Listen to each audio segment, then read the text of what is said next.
But nobody knows you now when you're dying in LA. And nobody owes you now when you're dying in LA. When you're dying in LA. When you're dying in LA. The power, the power, the power.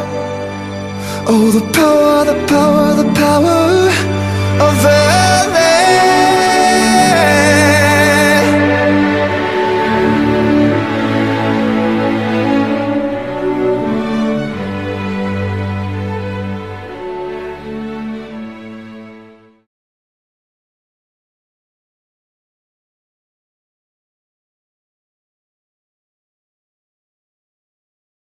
Elizabeth Short was killed January 15th, 1947.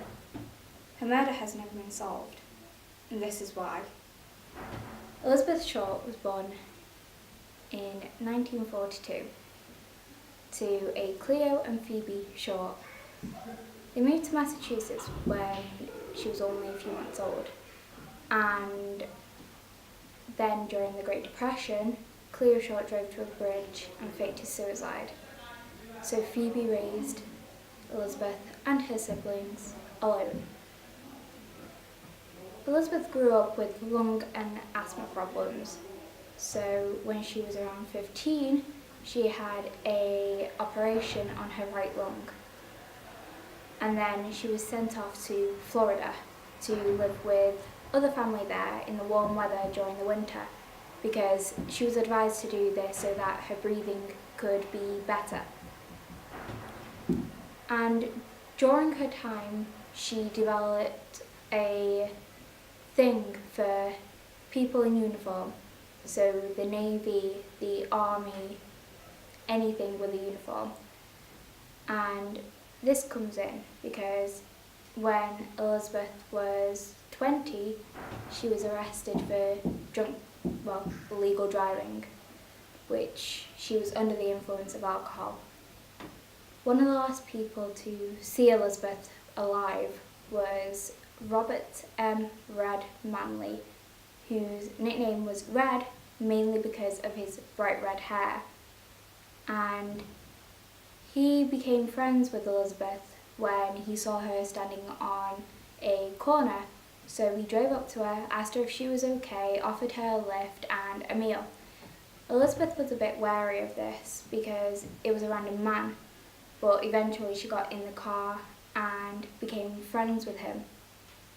Now, Red was also married, but he said he never did anything with Elizabeth.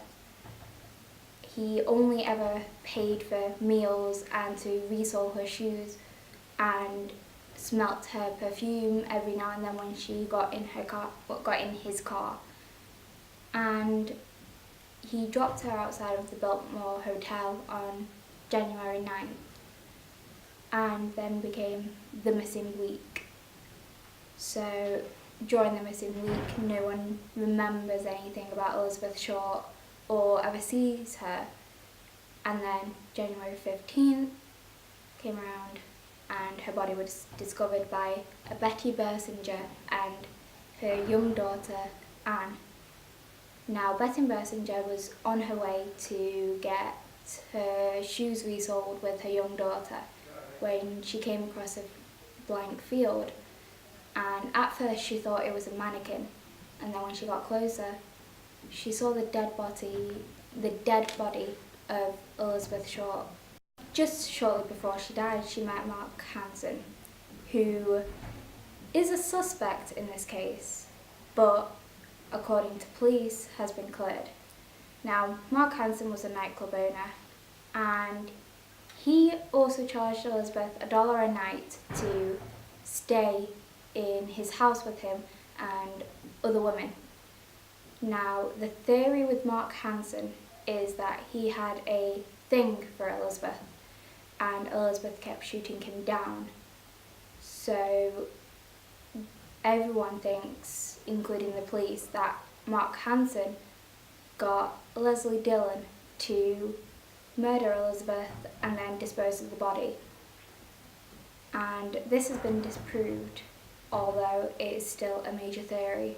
So the last theory is on George Hodel, who is a doctor, which comes into play of why everyone thinks he's the murderer. So George Hodel claimed he didn't know her, but we all suspect he did. And he has the talent of bisecting people and leaving no marks on their body afterwards, and expertly draining them of blood. Now, the only way that they identified her body, because her purse wasn't at the scene, and there was no way of identifying her, was her fingerprints, as well as finding a random purse and a shoe about 3 miles away from her body, where they got Robert M. Manley to come back in, and he could smell her perfume on the purse, which he recognised instantly, and he recognised the shoes. And even though the police do say that this has been solved, the case is still unsolved today, 72 years after her death, 72 years after her body was found in Los Angeles, California. But nobody knows you now when you're dying in LA, and nobody owes you now when you're dying in LA, when you're dying in LA, when you're dying in LA. The power, the power, the power, oh the power, the power.